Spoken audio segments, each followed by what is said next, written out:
bienvenidos a todos y a todas que os incorporáis a esta charla en la que vamos a continuar el programa de Nuevos Imaginarios de Alberto Ruiz de Samaniego.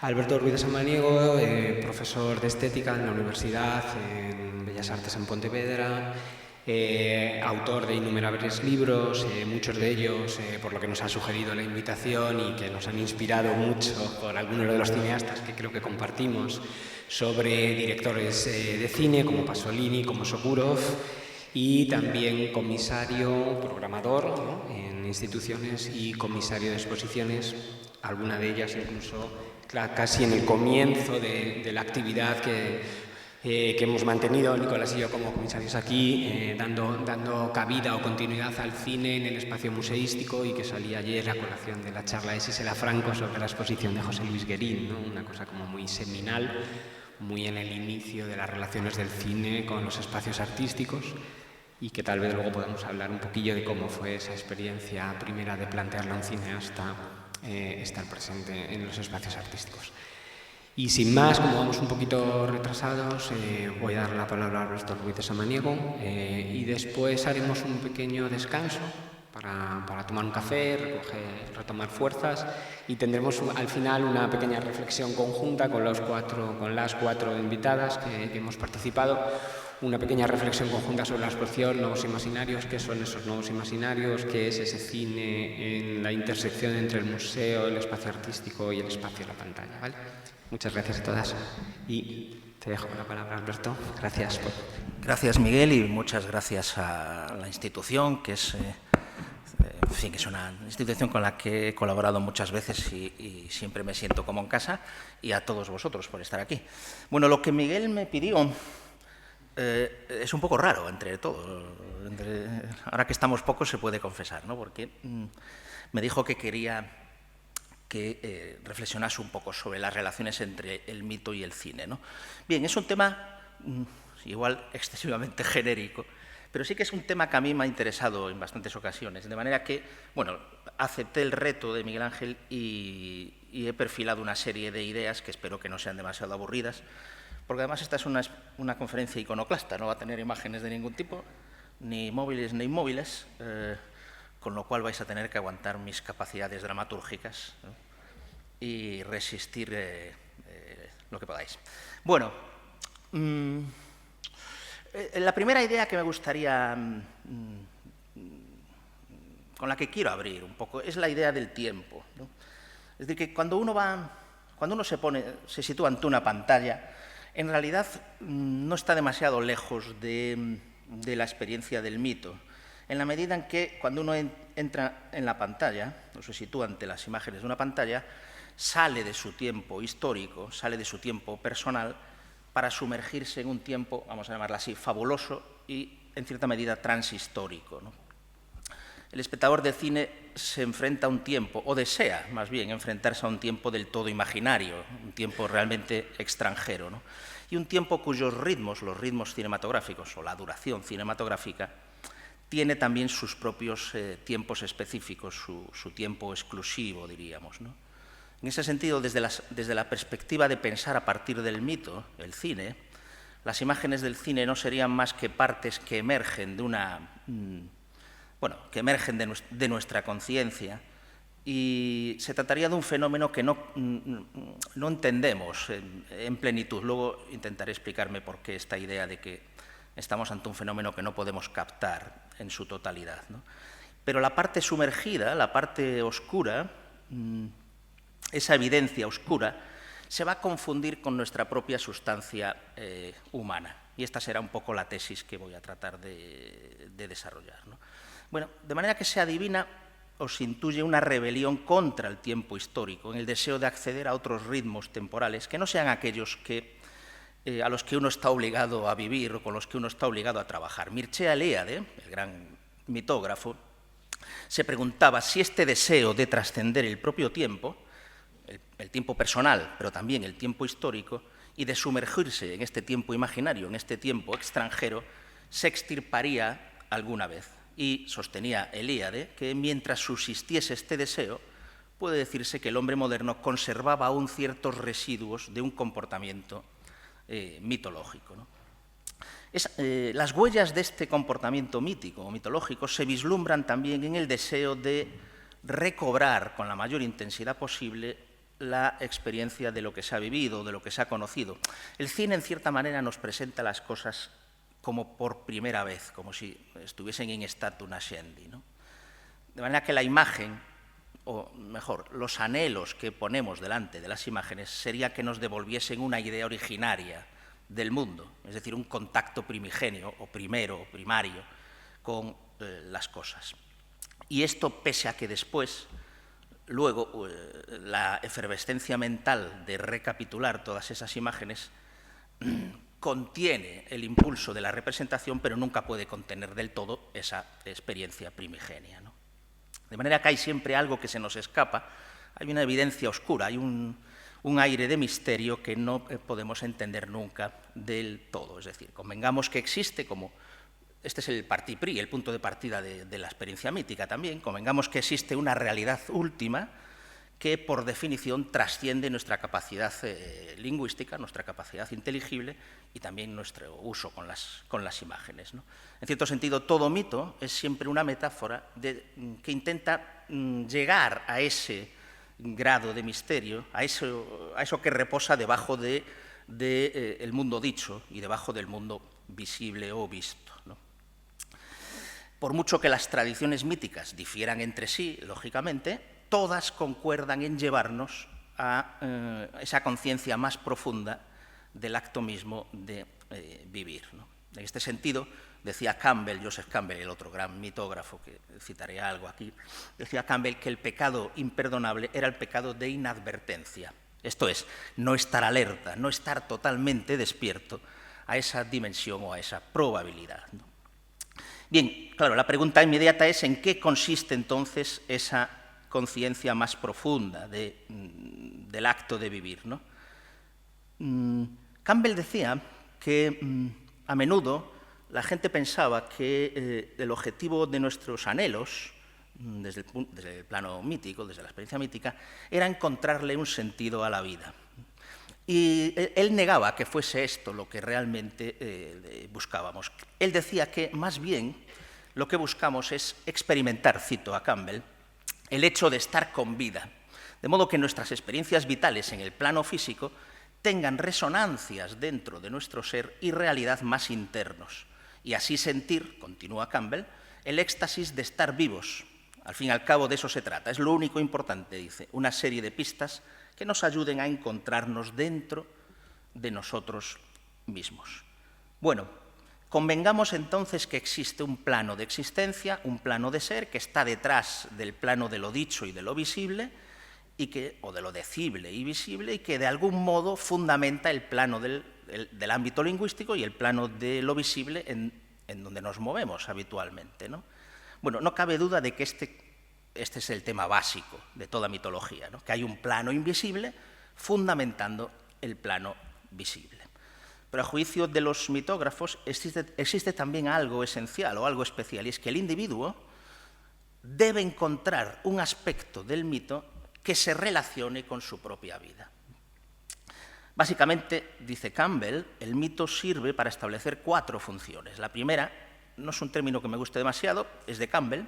La primera función del mito sería la función mística. Y, a juicio de Campbell, es la que nos haría advertir lo maravilloso que es el universo y qué maravilla es cada uno de nosotros. Y lo que nos hace experimentar también eso que Rudolf Otto llamaba un pavor reverencial, ¿no?, ante el mysterium tremendum, que decía Otto, ¿no?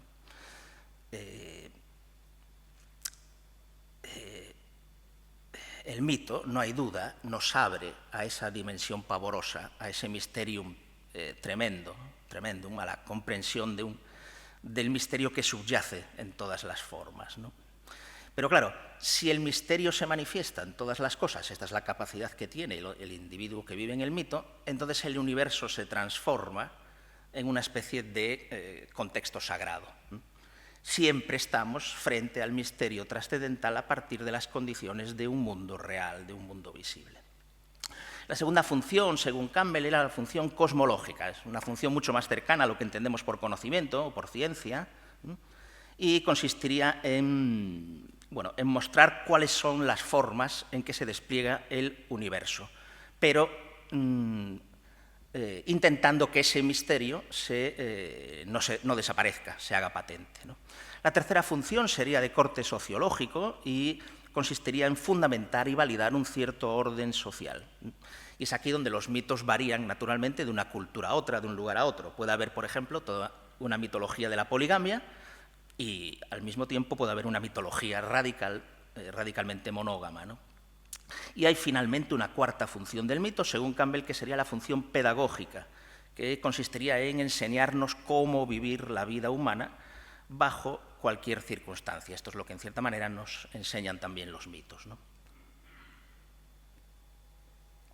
Hay una relación indudable que muchísimos mitógrafos han establecido entre los mitos y los sueños, con una apreciación muy clara. Los sueños también nos conducen a ese territorio profundo y oscuro que constituye el soporte de nuestras vidas conscientes. En ese sentido, el sueño es un mito individual, ¿no? Es un mito no compartido, mientras que el mito es el sueño de una sociedad, ¿no? El mito es un sueño público y el sueño es un mito privado. Pero mitos y sueños deben de proceder del mismo lugar, parece que proceden del mismo lugar. Jan Epstein, el gran cineasta y uno de los mejores teóricos, es interesante pensar que, a mi juicio, los más grandes teóricos del cine son los de casi los orígenes de los años 20, Epstein, Bela Balas. Bueno, pues Jan Epstein, en un libro maravilloso que se llama La inteligencia de una máquina, resume esta fraternidad entre mito y sueño diciendo: los procedimientos que emplea el discurso del sueño y que le permiten su profunda sinceridad tienen sus analogías en el estilo cinematográfico. Por ejemplo, el dinamismo característico del filme, ¿no?, que es semejante al del sueño. Tanto cine como sueño trastornan los marcos del tiempo, que decíamos antes, pero también los del espacio. Por ejemplo, a través de la ampliación de los objetos o de la dilatación de los espacios en la pantalla. El cine elabora procesos de macroscopía y también de microscopía que son idénticos al trabajo del sueño, que diría Freud, ¿no? En el sueño, como en los filmes, los objetos aparecen y desaparecen y las partes representan a la totalidad, es decir, es un funcionamiento de sinécdo que es característico de ambas experiencias, ¿no? El tiempo se dilata o se invierte o se reduce, se adelgaza. También en los sueños vivimos el suspense. Pensemos, por ejemplo, en las interminables persecuciones de los sueños. Relacionémonos con, pues, por ejemplo, con las locas carreras de coches de los años 20, ¿no?, sin ir más lejos, ¿no? Y se podrían analizar o señalar otras tantas analogías. Por ejemplo, el carácter pesadillesco que a menudo tienen precisamente por su carácter inevitable el despliegue de estas imágenes. La latencia de los temores y de los deseos en el despliegue mismo de cine y de sueño, ¿no? Claro, la diferencia es que no puedes predecir lo que será un mito, como no puedes predecir lo que será lo que vas a soñar una noche, ¿no? En este sentido, el cine sería como el punto de sutura entre ambos, entre mito y sueño, ¿no? El cine, efectivamente, es como un sueño, pero es un sueño hecho público, como decíamos, y además construido. Hablaré sobre esto al final, sobre la idea de la construcción. La mitología también es poesía o se expresa a través de metáforas poéticas. Se ha dicho con razón que la mitología es la penúltima verdad. Penúltima porque la última no puede traducirse en palabras, es ese ámbito inefable que comentábamos antes, ¿no? Y es inefable en la medida en que está más allá del lenguaje y de las propias imágenes, más allá del círculo budista del devenir, podríamos decir, ¿no? La mitología, en definitiva, pone en contacto a la mente con el límite mismo, incluso con el más allá de esos límites, con lo que puede ser conocido, pero no puede ser dicho. Lo que estamos buscando cuando vivimos en el mito, cuando aceptamos uno de estos mitos, es lo mismo que procuramos en el fondo ante una pantalla, un modo de experimentar el mundo que nos abra a lo que da vida al mundo y al mismo tiempo que nos forme dentro de ese despliegue. O dicho de otro modo, si la mitología es la patria de las musas y las musas son las inspiradores del arte y de la poesía, lo que el mito o el cine hacen por uno es ver la vida como un poema y a uno mismo participando dentro de ese poema. Pensemos, por ejemplo, en el poema de Lois Patiño, que yo creo que tiene mucho que ver con todo esto que he dicho hasta ahora, ¿no? Yo diría que en el poema de Patiño, en líneas generales, el poema de Patiño se expresa a través de dos grandes motivos. El primero es evidente casi desde sus primeros trabajos, y yo le he llamado el tiempo extático, con X. Y a mí me remite a la experiencia de tocar el centro del mundo. Es lo que la tradición mitográfica denomina como axis mundi, ¿no? Como eje del mundo, el punto central, el eje alrededor del cual todo gira. Ese punto central del mundo es en donde la quietud y el movimiento se unen. El movimiento es tiempo, pero la quietud es eternidad. Comprender cómo este momento de la vida de cada uno es realmente un momento de eternidad y experimentar el aspecto infinito de lo que estás haciendo en ese eje de experiencia temporal, esa es la experiencia mítica. En este contexto, la imagen tiene siempre una importancia capital. ¿Por qué? Porque la imagen, en principio, nos seduce porque es inmóvil y porque es inmediata y porque pertenece entera al instante, es decir, a lo no mortal. Este sería el primer motivo, el tiempo extático. El segundo motivo, y este es muy evidente en el contexto ya de Sansara y en lo que ha expuesto Lois en el CEGAC, lo vamos a denominar sin ningún ambaje la idea de la reencarnación. Esta idea sugiere, bueno, ¿en qué consiste la idea de la encarnación? Que es interesante. Yo diría que es lo siguiente: sugiere que uno siempre es más de lo que cree ser o de lo que cree vivir. Esto es, que hay dimensiones de tu ser y un potencial para la realización y para la conciencia que no están incluidos en los conceptos que manejas sobre ti mismo habitualmente. Dicho de otra manera, tu vida es mucho más profunda y ancha de lo que consideras.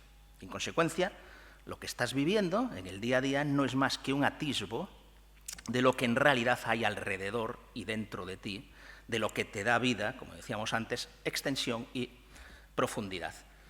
Pero puedes vivir buscando esa extensión, buscando esa amplitud, buscando esa profundidad. En el cristianismo, por ejemplo, la metáfora que corresponde a la reencarnación es la idea del purgatorio, ¿no? Si uno muere con tal apego por las cosas de este mundo que su espíritu no está listo, entonces debe pasar por la purga, por el purgatorio. Es decir, debe ser purgado de sus limitaciones.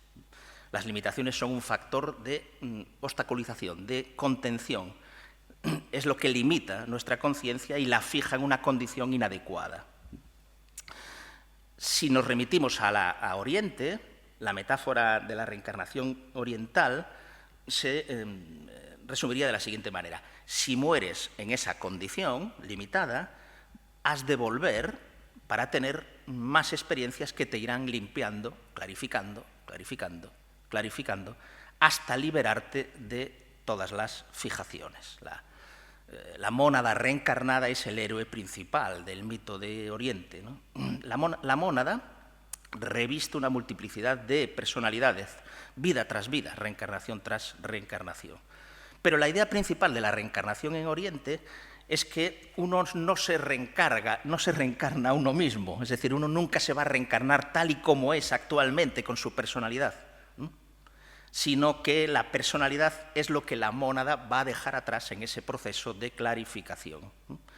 Después la mónada va a revestir otro cuerpo, va a revestir otras personalidades, según qué tipo de experiencias le sean necesarias para clarificarse de sus adherencias o de sus adhesiones al campo del tiempo. Este sería el segundo motivo. Y casi diría que hay un tercer motivo en el poema de Lois Patiño, que en cierta forma condensa los dos anteriores y los culmina a todos ellos, y que tiene que ver con la idea de la voluntad de Schopenhauer. Schopenhauer, en un ensayo de Parerga y Paralipómena, titulado, es un ensayo estupendo, se titula «Sobre la aparente intencionalidad en el destino del individuo». Bueno, Schopenhauer señala que cuando llegas a una edad avanzada y miras atrás en tu vida, puede parecerte que tu vida ha tenido un orden y un plan consistentes. Esto es, como si la hubiera compuesto una especie de novelista. Y entonces, todos los hechos que cuando tuvieron lugar parecieron absolutamente accidentales, parecieron azarosos y no tenían en principio ninguna importancia, de repente, en esa recapitulación final, resultan ser factores indispensables en la composición de un argumento. ¿Quién compone ese argumento? Schopenhauer sugiere que, igual que tus sueños están compuestos por un aspecto de ti mismo del que tu conciencia no sabe realmente nada, así también tu vida entera está compuesta por una voluntad que desconoces, pero que te compromete en lo más hondo. Y así como personas que has conocido, aparentemente por puro azar, se convierten en agentes principales en la estructuración de tu vida, así también habrás servido tú mismo como agente, sin saberlo, dando significado a la vida de otros. Toda la trama, toda esta urdimbre, marcha al unísono como una especie de gran sinfonía y cada uno inconscientemente está estructurando la sinfonía de todos los demás, ¿no? Y Schopenhauer concluye magníficamente que es como si nuestras vidas fueran los rasgos de un inmenso sueño, de un solo soñador, en el que todos los personajes del sueño a su vez también sueñan, de modo que todo se enlaza con todo, movido por la voluntad única de la vida, que es la voluntad universal de la naturaleza y también que está dentro de cada uno de nosotros, en el fondo, en ese fondo oscuro que nos comprende y también nos compromete. Es una idea espléndida, ¿verdad? Una sugerencia que está ya en Leibniz y, por supuesto, en Borges, que la repite muchísimas veces, ¿no? Y, naturalmente, en la India, en la imagen mítica de la red de Indra, que es una red de gemas donde en cada cruce de un hilo con otro hay una gema que refleja a todas las demás. Entonces, todo sucede en mutua relación con todo lo demás, por lo que no puedes culpar a nadie de nada. Es incluso como si hubiera una única intención detrás de todo que le diera un cierto sentido, aunque ninguno de nosotros sepa exactamente cuál es en concreción. Por otra parte, desde el eje del mito, también podemos diferenciar claramente lo que va de la mera mirada a la visión.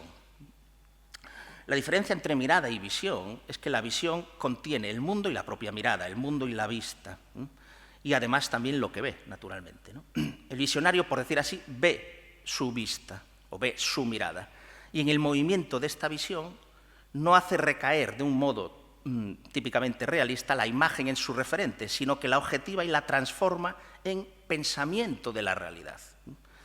Nada más lejos del realismo que esta experiencia del visionario. ¿Por qué? Porque el realismo solo conduce a una imagen de sentido único, a una imagen, si queremos, opaca, que bloquea la mirada en una verdad sin apelación, mientras que la semejanza mítica o la visión mítica, sin embargo, puede atravesar, nos obliga realmente a atravesarla, a la visión misma, ¿no? Por tanto, nada más confortable, si queremos, más tranquilizador, desde luego, que el realismo, pero nada más perturbador que la semejanza mítica, ¿no? Porque instaura una distancia con respecto a la realidad, ¿no? Hasta el punto que nos fuerza a reflexionar sobre la mirada misma, ¿no? Y esta reflexión aplaza, dilata de tal modo la percepción de nuestra propia mirada que la imagen explora en nosotros mismos, nos explora en nuestra capacidad de verla durante el tiempo mismo en que la estamos viendo. Maya Deren sostenía en un plano que yo creo que es parecido que esas figuras de la imaginación mítica deben representar, decía ella, hechos de la mente. Cito, hechos de la mente manifiestos en un tema de ficción. En efecto, entre el rostro del mundo revelado y el estremecimiento del pensar es en donde se manifiesta esta semejanza mítica. Hay al menos una cualidad mental similar. De hecho, por ejemplo, la luz es puramente visual y, sin embargo, también es mental cuando se la ve precisamente brotar de las cosas o bien tocarlas, ¿no? Esto es el cine puro. De modo que las imágenes cinematográficas, pero también las fotográficas y las pictóricas, representan lo real, ciertamente, pero con una distancia capaz de fijar y que hace que representen también la idea de lo real. Su materialidad, por decir así, es doble. Por un lado, participa de la materialidad del mundo, que es sólida, pero también participa de la materialidad mental, que es aérea. Porque pensar consiste en captar lo que está delante de los ojos y hacerlo pasar detrás de ellos, diríamos que hasta perderlo de vista, literalmente hasta llegar a lo irrepresentable. Esa distancia con respecto al realismo es lo que ha favorecido un cierto tipo de cine, que se ha lanzado cada vez más alto hacia el cielo del sueño, hacia un cielo de los sueños, hacia el infinito de las estrellas, como decía Edgar Morin. Un cine, cito a Morin, bañado de música, poblado de presencias adorables y demoníacas, escapando de la tierra de la que debía ser, según todas las apariencias, servidor y espejo. La misma naturaleza del cine lo orienta ya de suyo hacia la representación de acontecimientos sobrenaturales o de acontecimientos al menos irreales, porque la propia condición cinematográfica es próxima o proclive al mito. De hecho, Jean Epstein definió el cine como un arte espiritista. En el cine, se ha dicho también de muchas maneras, personajes y objetos se nos aparecen a través de una especie de bruma irreal en una impalpabilidad de espectro.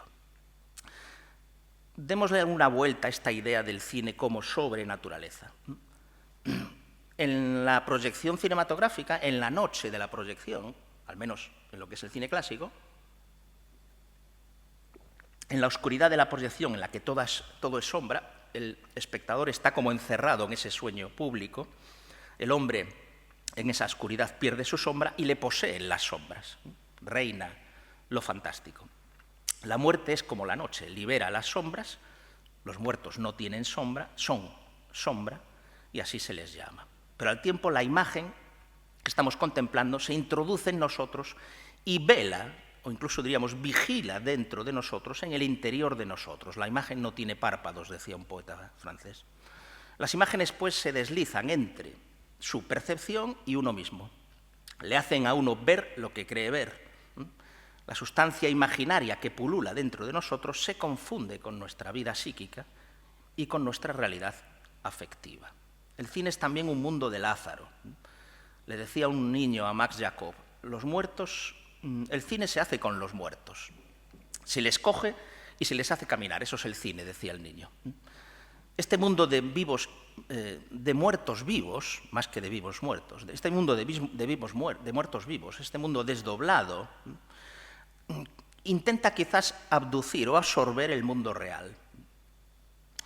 En Cinelandia, en el nuevo invento de Cinelandia, según Ramón Gómez de la Serna, los espíritus de los espectadores serán succionados por el cono, cito a Ramón, claro, serán succionados por el cono absorbente de la máquina de proyecciones reales. Bueno, naturalmente Ramón no había leído todavía, porque no se había publicado, ni por supuesto había visto ninguna de las versiones de La invención de Morel, de Adolfo Bioy Casares. Pero esta es la invención del genial Morel en su isla, ¿no? Si recordáis lo que la novela de Bioy nos cuenta, es un artefacto cinematográfico que succiona enteramente la vida de los vivos en una isla, si queremos, dedicada a la eternidad, ¿no? O a la inmortalidad, ¿no? Sería la idea de cine, el cine total, realmente, ¿no? Cine total, que es total precisamente porque absorbe finalmente a los humanos en la sustancia lumínica, en esa sustancia impalpable y real, irreal, que es el seno mismo del cine. Y ahí sucederán, en esa sustancia impalpable, lumínica, una suerte de aventuras tan eternas como trágicas. Bien, el cine, pues, como archimito, ¿no? O como culminación del mito, el momento en el que muerte e inmortalidad comparten el mismo acto de luz, ¿no? Este sería el archimito por antonomasia, ¿no? El invento de Morel nos propone, pues, el mito cinematográfico definitivo, el mito cinematográfico resolutivo, la absorción del hombre en un universo desdoblado para que la eternidad lo salve. Dicho invento, el de Morel, nos revela que, en definitiva, el mito latente del cinematográfico era el de la inmortalidad. En este sentido, el cine total es una variante de la inmortalidad deseada, de la inmortalidad imaginaria, ¿no? Hablábamos antes de la doble materialidad del cine, ¿no?, que participaba, por un lado, de la del mundo, que es sólida, y de la de lo mental, que es aérea, ¿no? Si vemos las imágenes de los hermanos Lumière, reconocemos que ya ellos mismos se dieron cuenta, y además la explotaron a conciencia, la atracción misteriosa de todo tipo de sustancias fluidas, particularmente del humo, por ejemplo, sin ir más lejos, en la llegada del tren a la ciudad, en la bocanada de un cigarro, o incluso en la nube de polvo que se desata cuando se derrumba una pared, una de las piezas más brutales de los Lumière, ¿no? Bueno, tal vez podemos relacionar esta atracción por lo fluido, por las sustancias vaporosas, evanescentes, fluidas, esta atracción con las creencias mágicas latentes que llevan siempre consigo las sustancias fluidas, los vientos, las aguas, los humos. En ellos se encarnan, en la medida de su desencarnación, es decir, en el límite visible de su invisibilidad, los espíritus aéreos, es decir, los dobles espectrales, los dobles fantasmales, ¿no? Es cierto que en el espíritu de los Lumière no había el intento de resucitar la vieja tradición mágica o el espíritu de la antigua mágica, pero sí es cierto también que reanimaba, aunque fuese inconscientemente, una especie de sensibilidad animista con respecto a todo lo que efectivamente ahora parece animado por todo tipo de potencias dinamógenas, como decía Gaston Bachelard, ¿no? Es decir, el cine ya desde los Lumière nos muestra que todo es fluido y en movimiento. El cine extiende a todos los objetos esta fluidez particular, pone en movimiento las cosas inmóviles, las dilata, las adelgaza, les insufla esas potencias dinamógenas que segregan siempre una impresión latente de vida, las carga de sombras o de claridades que despiertan o avivan la presencia. Pensemos, por ejemplo, en el primer plano. Decía Etienne Sougon, un profesor de estética, decía que el primer plano era la manera de interrogar a los objetos. Bueno, el uso del primer plano obtiene, por medio de esta especie de fascinación macroscópica, ¿no?, de un fragmento, obtiene una expansión de subjetividad. Hay una declaración muy hermosa de Bela Balas en relación con esto. Dice Balas: los primeros planos son líricos, los percibe el corazón, no el ojo. Así pues, magia mítica del cine. Desde los orígenes del cine, los objetos se ponen a vivir, a interpretar, a hablar, a actuar. Balas cita una escena de cine americano mudo en donde vemos cómo una muchacha, una prometida, se aparta de pronto de su futuro esposo, recorre una larga sala donde están colocados los regalos de boda. De repente los objetos empiezan a sonreírle, a llamarla, y le tienden unos brazos imaginarios. Ella entonces disminuye la marcha, se detiene y finalmente vuelve sobre sus pasos. Epstein observó con perspicacia que el espectáculo de las cosas lleva al espectador siempre, espectáculo cinematográfico, lleva al espectador siempre al viejo orden animista y místico. En uno de sus textos más conocidos, en el cinematógrafo visto desde el Etna, el mismo Epstein descubre en los objetos del cine esa condensación de alma que habita o habitaba en los objetos mágicos y sagrados, y dice así: esas vidas que crea el cine, al hacer salir los objetos de las sombras de la indiferencia a las luces del interés dramático, esas vidas son parecidas a las vidas de los amuletos, de los objetos amenazadores y tabúes de ciertas religiones primitivas. Creo que si se quiere comprender cómo un animal, una planta o una piedra pueden inspirar respeto, temor u horror, tres sentimientos principalmente sagrados, es preciso verlos vivir en la pantalla. Hasta aquí Epstein. Bueno, aquí tenemos ya profetizado la pieza de Elena Girón y Samuel Delgado, que tenemos en exposición en el CEGAR, precisamente, ¿no? Decía Pudovkin: hay que conceder una atención especial al papel desempeñado por los objetos en los filmes. La vanguardia de los años 20 tuvo esta relación intensísima, esta sensación de la vida de las cosas, parte por la influencia de los pintores surrealistas, claro. Y de hecho, en esta época se hicieron muchísimas películas de objetos. Algunos fueron llamados ballets mecánicos, por ejemplo, ¿no?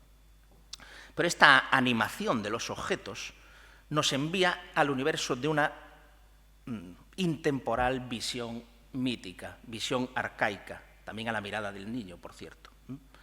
Stein reconoce siempre en el cine la presencia del viejo fantasma, él habla del viejo ghost funesto, emboscado detrás de las miradas, dice en La inteligencia de una máquina. En los pozos de la pupila, un espíritu forma sus oráculos. Se desearía tocar esa inmensa mirada si no estuviera cargada de una fuerza tal vez peligrosa. De hecho, para los aborígenes, igual que para los niños, los fenómenos psíquicos, los fenómenos subjetivos, se confunden con las cosas que ven, que se tornan portadores de un ánima, portadores de alma, ¿no?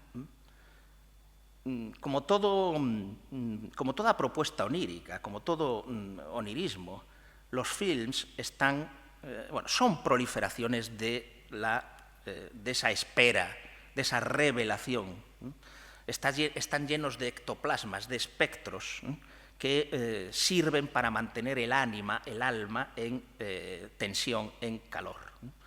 Esto es el cine realmente, imagen desencadenada, entregada a los deseos anímicos, a los temores neuróticos, a los anhelos impotentes. Decía Wallace también, el film revela la fisonomía antropomorfa de cada objeto. La cámara de cine resultaba, a su juicio, a la vez microscopio y espejo mágico. Es cierto que todo a través del cine se baña en una especie de antropomorfismo latente. Y con esto señalamos a esa tendencia profunda del cine con respecto a los animales, a las plantas e incluso a los objetos, es decir, de poblarlos anímicamente, de llenar de alma estas cosas. Al tiempo están embebidos de alma y cargan nuestra propia subjetividad, ¿no? Los objetos irradian de esta manera una presencia especial, una poderosa presencia, una especie de maná, si queremos, ¿no? Que es a la vez, simultáneamente o alternativamente, potencia emotiva, pero vida autónoma, alma particular y riqueza subjetiva del que la contempla. Edgar Morin, el antropólogo, decía que al antropomorfismo del cine se le debería añadir también lo que él llama el cosmomorfismo, es decir, la tendencia a cargar todo de una presencia cósmica. Por ejemplo, citemos una imagen, no es Morin quien lo cita, sino yo, pensemos en una secuencia muy conocida de Vértigo, en el momento en que James Stewart y Kim Novak finalmente se dan el beso en la playa, ¿no? En la costa, ¿no? Es una secuencia muy conocida. Vemos cómo, justo en el momento más intenso de la relación amorosa, Hitchcock nos presenta unas olas batiendo sobre la costa, ¿no? Una ola que se rompe sobre la roca de una manera efectivamente intensísima, ¿no? En el siguiente plano, los amantes están ya apaciguados después de esa inmensidad cósmica, ¿no? Bueno, los rusos, efectivamente, los rusos en los años 20, 30, han empleado mucho esto que Edgar Morin llama los poderes cosmográficos, ¿no? Y lo han empleado muchas veces, pienso en Eisenstein, por ejemplo, a través del rostro vuelto una potencia cosmográfica. Nos dice de nuevo Wallace, ¿queréis mostrar una civilización grande, un gran progreso técnico? Está pensando en los rusos, indudablemente, y dice, mostradla en el hombre que trabaja, mostrad su rostro, sus ojos, y ellos dirán lo que esta civilización significa, lo que vale. El rostro se ha convertido en un medium, expresa las tempestades marinas, la tierra, la ciudad, la fábrica, la revolución, la guerra. Hasta aquí, Wallace. Bueno, el rostro es paisaje y el paisaje se ha vuelto alma, un estado del alma, ¿no? No hay mejor prueba de estos procesos de identificación-proyección que hace el espectador, que interioriza el espectador, que la famosísima experiencia de Kuleshov, ya que estamos con los soviéticos, ¿no? Bueno, es muy conocida, sabéis que Kuleshov dispone el mismo primer plano estático y completamente inexpresivo de un actor, de Iván Mosyukin, y primero lo sitúa, ese rostro hierático, ante un plato de sopa, luego ante una mujer muerta y finalmente ante un bebé riendo. Y los espectadores, al interiorizar este montaje, lo que ven expresar sucesivamente es primero hambre, después dolor ante la muerte y finalmente la dulce emoción paternal, ¿no? Bien, proyecciones, identificaciones. El cine acentúa, bueno, incluso exagera este tipo de proyecciones e identificaciones en la medida en que el espectador está en una pasividad total, recibiendo el despliegue del sueño colectivo. La propia soledad del espectador ante la pantalla permite estas acentuaciones, estas intensificaciones, estas exageraciones. ¿Por qué? Porque la pasividad del espectador se manifiesta en el modo de la impotencia. Y eso, como no puede intervenir sobre lo que está contemplando, está sometido a esas sombras fascinantes, se ve invadido por un discurso inapelable, por un sueño imperativo, por un sueño inapelable. Y entonces, ante la imposibilidad de intervenir sobre él, ante esa impotencia, se produce una intensificación psíquica regresiva, es decir, está rumiando continuamente todo aquello que le ha invadido, ¿no? El cine es un arte espectral porque las sombras que allí se proyectan son acontecimientos de ausencia física de unos cuerpos. El cine se vuelve un ritual porque ese despliegue, como decimos, es inalterable, es inapelable. No puede existir, como por ejemplo existe en el teatro, una incidencia, que el actor se olvide, por ejemplo, de su papel, o que le duela la cabeza, o que suceda un accidente, que se caiga, cualquier incidencia, qué sé yo. El cine, a diferencia del teatro, es un sueño cerrado, un sueño efectivamente del todo imperativo. Tenemos pues a este sujeto pasivo en estado puro, que es el espectador de cine, que no puede, que nada puede, que no tiene tampoco nada que dar, ni siquiera sus aplausos. En el cine nos aplaude, ¿verdad? Es decir, el sujeto del cine, el espectador del cine, está paciente y padece, está subyugado y goza o sufre. Todo pasa fuera de su alcance, todo pasa en una lejanía íntima. Al mismo tiempo, todo ha de pasar dentro de él, todo pasa a través de él, en esa resonancia psíquica de la que hablamos. Es entonces cuando se abren las esclusas del mito, cuando se abren las esclusas del sueño.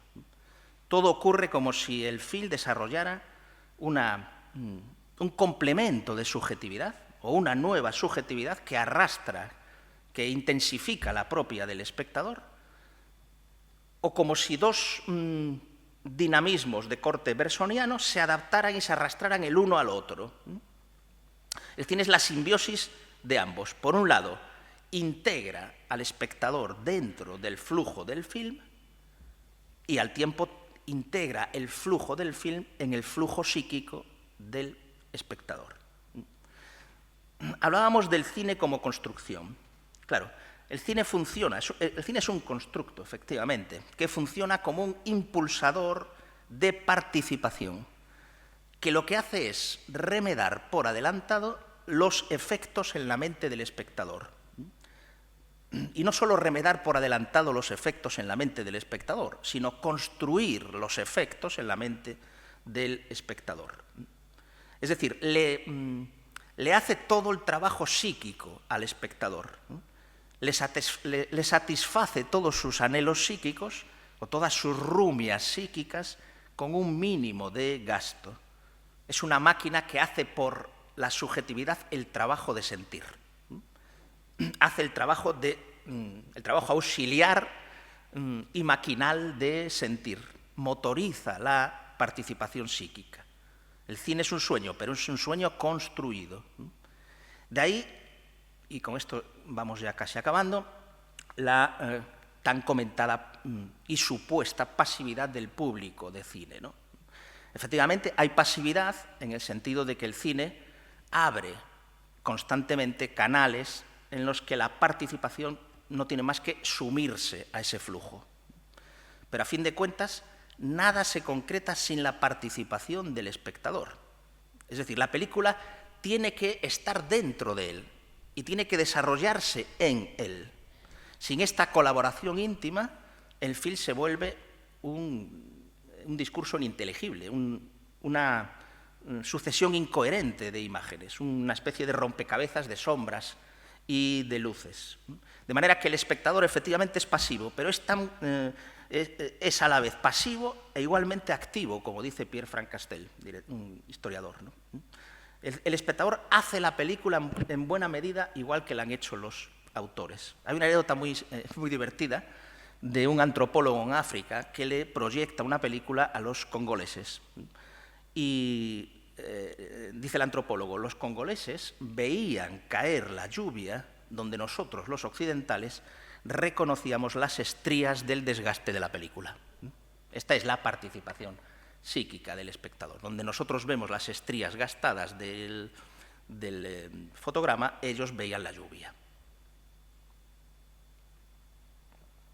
De manera que podemos hablar no tanto de pasividad como de activa pasividad. Y eso es lo que hace que podamos, sin ningún fastidio, seguir en la pantalla cosas que no nos atreveríamos a leer. Es decir, un montón de estupideces que nos desagradarían si las tuviésemos que aguantar en la lectura. Sin embargo, ante la pantalla las seguimos sin ningún fastidio e incluso hasta con goce. La película no solamente dispone la presencia de las imágenes, sino que lleva a la participación placentera del espectador. El espíritu del espectador tiene que volverse activo, es solicitado, es activado, y se ve arrastrado por este dinamismo que ha de ser también el suyo propiamente. Por eso se habla de la hipnosis del cine. Las películas, incluso las más, como decíamos, las más espantosas o las más odiosas, no dejan de tener estos efectos hipnóticos. Decía Blaise Cendrars, las primeras películas eran idiotas, pero maravillosas. Ahí está la fórmula, la clave de la participación en el cine. Esta misma participación es la que se le exige al sujeto del mito. Ambos, cine y mito, son universos fluidos, donde uno debe insertarse en esa especie de traslados recíprocos entre dimensiones cósmicas e intimidades psíquicas. Uno debe sustituir continuamente las cosas por las personas. Los objetos aparecen y desaparecen. Todo en el mito y en el cine depende de estos traslados simbólicos, de estas traslaciones. Es decir, todo es metamorfosis, fluidez. El macrocosmos se vuelve microcosmos. El hombre se vuelve cosmos. La experiencia mítica, como la experiencia del cine, se fundamenta en este principio metamórfico. El principio metamórfico exige un universo en flujo, un universo fluido, un universo donde las cosas nunca están endurecidas en sus identidades, sino que participan en esta especie de gran rueda del movimiento. Mediante la narración mítica, un individuo y una sociedad, una comunidad, organiza, pues, simbólicamente, expresa simbólicamente sus valores existenciales y su interpretación del mundo frente a los desafíos que le impone el tiempo, esto es, la muerte. Decíamos que el gran mito del cine es el del anhelo tan insistente, tan incesante como incierto, de la inmortalidad, ¿no? De superar estos desafíos impuestos por el tiempo y la muerte. Bien, la inmortalidad está también en el corazón de la experiencia mítica. Es el universal de todos los mitos, el universal de la conciencia originaria. Pero es también el universal de la conciencia onírica, de la conciencia poética, de la conciencia incluso infantil, ¿no? Una última idea. El cine es un aparato moderno, efectivamente, forma parte estrictamente de eso que llamamos modernidad. Es casi coetáneo de todo tipo de técnicas modernas que transformaron el planeta, ¿no? La electricidad, la radio, el teléfono, el coche, el tren, el avión, ¿no? todas estas técnicas modernas de las que el cine forma parte, todo este aparataje, reconstituye en la práctica más cotidiana ese universo animista del que hablamos, ese universo mágico. ¿En qué medida reconstituye esa experiencia animista, esa experiencia mágica? En la medida en que nos plantea un mundo donde, 1, reina la acción a distancia, 2, puede reinar también o puede dominar la idea de la ubicuidad, 3, la idea de la presencia-ausencia continua, es decir, de la metamorfosis que hemos hablado antes, de las traslaciones, de los traslados. El cine, el aparataje del cine, dota además al ojo biológico de una prolongación mecánica que le permite ver más claramente de lo que el ojo biológico ve y, desde luego, más lejos de lo que el ojo biológico ve, ¿no? Y, finalmente, como decía Maya Deren, el cine es una máquina que reproduce y, a la vez, intensifica, capacita las operaciones del pensamiento, las operaciones intelectuales. Es una máquina generadora de lo imaginario y, recíprocamente, a través del cine, lo imaginario se ve determinado por lo maquinal, por la máquina. Este es otro gran mito, el segundo mito supremo del cine, el cine como la gran máquina madre, que nos ofrece toda la posibilidad de un imaginario íntimo. Bueno, hasta aquí un poco lo que quería decir. Gracias.